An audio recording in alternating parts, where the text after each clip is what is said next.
గాంధీ భవన్ లో Congress working president Jaggareddy మాట్లాడుతున్నారు. ఇప్పుడు ఆ లైవ్ చూద్దాం.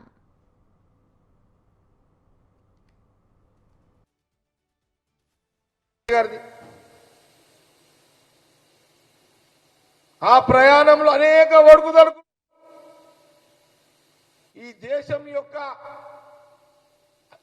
ప్రాంతాల వారిగా, కులాల వారిగా, మతాల వారిగా దేశంలో అనేక రాజకీయ పార్టీలను అధ్యయనం చేసింది సోనియా గాంధీ గారు. ఏ రాష్ట్రంలో ఏ కులము, ఏ మతము, ఏ ప్రాంతంలో ఎస్సీలు ఎట్లా, బీసీలు ఎట్లా, గిరిజనులు ఎట్లా, మైనార్టీలు ఎట్లా, ఓసీలు ఎట్లున్నారు అన్ని కూడా పూర్తి పరిపాలనలో భాగంగా పూర్తి అధ్యయనం చేసింది, అన్ని అవగాహన చేసుకుంది. ఆమె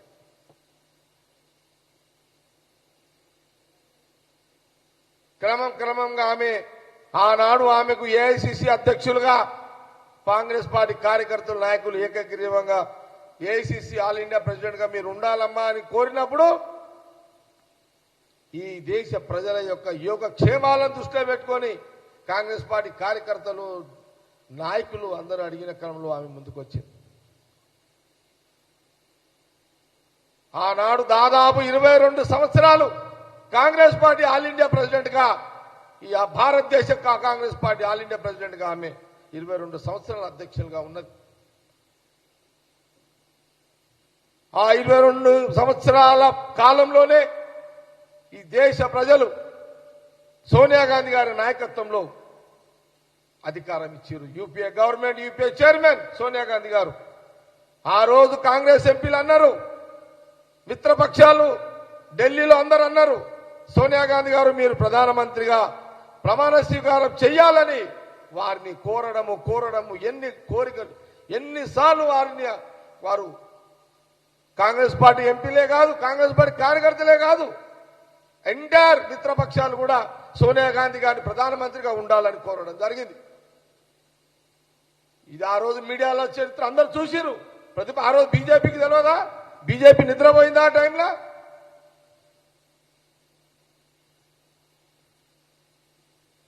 కానీ ఆ రోజు సోనియా గాంధీ గారు కాంగ్రెస్ ఎంపీలు మీతో ఎంత ప్రాధేయపడ్డా, మీరు ప్రధానమంత్రిగా ఉండాలని ఎంత ప్రాధేయపడ్డా, లేదు నేను ఉండను అన్నప్పుడు అప్పుడు రాహుల్ గాంధీ గారిని అడిగారు.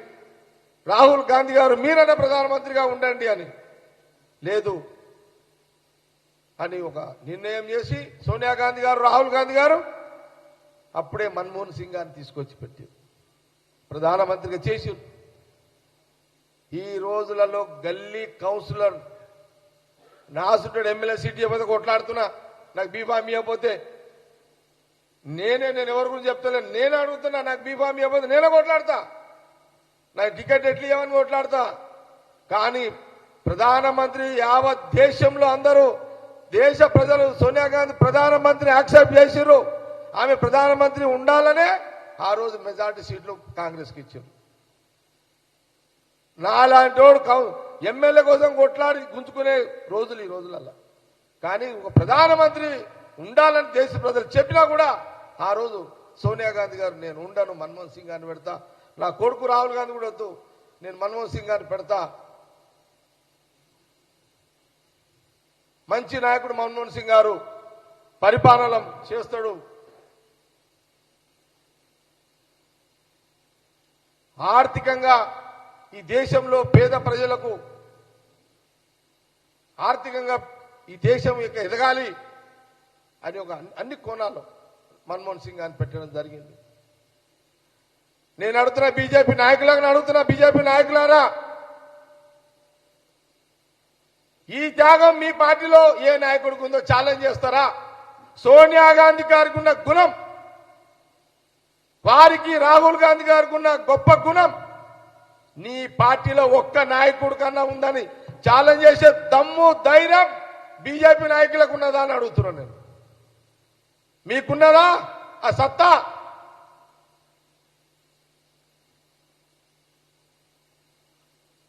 ఉంటే మీకు బీజేపీ నాయకులకు ఈ రోజు ఈ జీవితం గడుపుతున్నారు రాజకీయం కంటే ఆనాడు అటల్ బిహారీ వాజ్పేయి ఒక ఎల్కే అద్వానీ,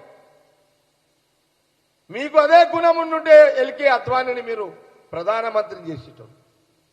ఆ గొప్ప గుణం మీద లేవు, ఆ జీన్స్ లేవు, ఆ త్యాగాలు మీ బ్లడ్ లో లేవు. అదే సోనియా గాంధీ, రాహుల్ గాంధీ వారి కుటుంబంలో ఉన్నాయి త్యాగాలు. త్యాగాల కుటుంబం, పదవులు లేకపోయినా మీరు పదవుల కుటుంబం, మీది త్యాగాల కుటుంబం కాదని బీజేపీ నాయకులు కాంగ్రెస్ పార్టీ సవాల్ చేస్తున్నది, హెచ్చరిస్తున్నాం.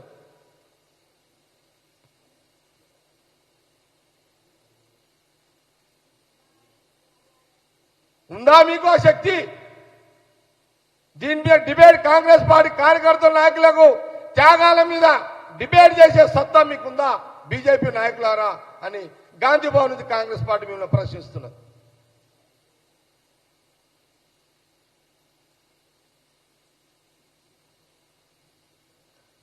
ఇప్పటికైనా అద్వానీ గారు ఉన్నారు, నిజంగా మీ త్యాగాల కుటుంబం మీద అద్వానీ గారిని చేయండి ప్రధానమంత్రి. ఉందా ఆ త్యాగశీలి, ఆ త్యాగ గుణం బీజేపీ నాయకులకు ఉందా?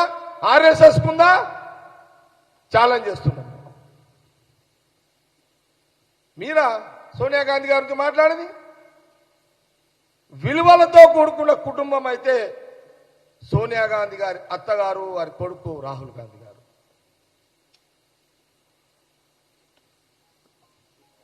నైతికంగా బీజేపీ నాయకులకు సోనియా గాంధీ గారిని విమర్శించే నైతిక హక్కు లేదు. మీరు 1.25 మాట్లాడొచ్చు రాజకీయంగా, కానీ నైతికంగా మీకు హక్కు లేదు అని కాంగ్రెస్ పార్టీ స్పష్టత చేస్తుంది.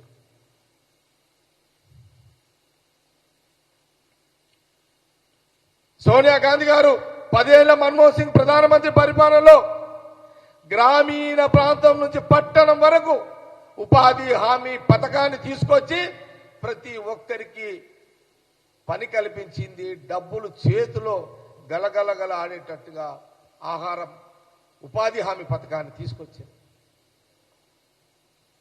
ప్రతి గ్రామంలో 10 మంది ఉంటే ఇంట్లో 10 మందికి ఉపాధి హామీ ద్వారా పని కల్పించింది. సగటు ప్రతి మనిషి రోజుకి 500 నుంచి 1000 రూపాయలు సంపాదించుకునే ఉపాధి హామీ తీసుకొచ్చిన ఘనత, చరిత్ర సోనియా గాంధీ గారి, యూపీఏ చైర్మన్, కాంగ్రెస్ పార్టీ అధ్యక్షులు వారి నేతృత్వంలో మన్మోహన్ సింగ్ గారు అమలు చేయడం జరిగింది. ఆర్టీఏ చట్టం ఈ దేశంలో ప్రభుత్వం ఎలాంటి కార్యాచరణ, ఎలాంటి కార్యక్రమాలు ఏం చేసినా ప్రతి ఒక్క పౌరుడికి తెలిసే విధంగా చట్టాన్ని తీసుకొచ్చారు.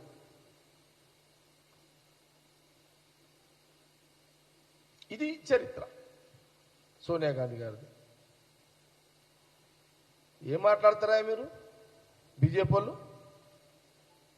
మీకు బుద్ధి ఉందా, బుద్ధి లేదా?